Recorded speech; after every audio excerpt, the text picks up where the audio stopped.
This Explore Scientific National Geographic telescope uses a 50 mm refractor design that gives surprisingly crisp lunar views for beginners and children.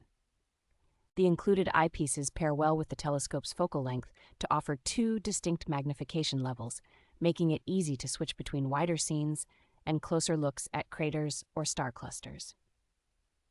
Optics are bright enough for casual views of well-known deep sky objects like the Pleiades, while still being straightforward for first-time users to set up and aim. The lightweight tube and compact build make this telescope highly portable, so families can take it to darker skies or use it in the backyard without hassle. A simple panhandle mount and large focusing knob allow young observers to track objects smoothly and bring them into focus without a steep learning curve.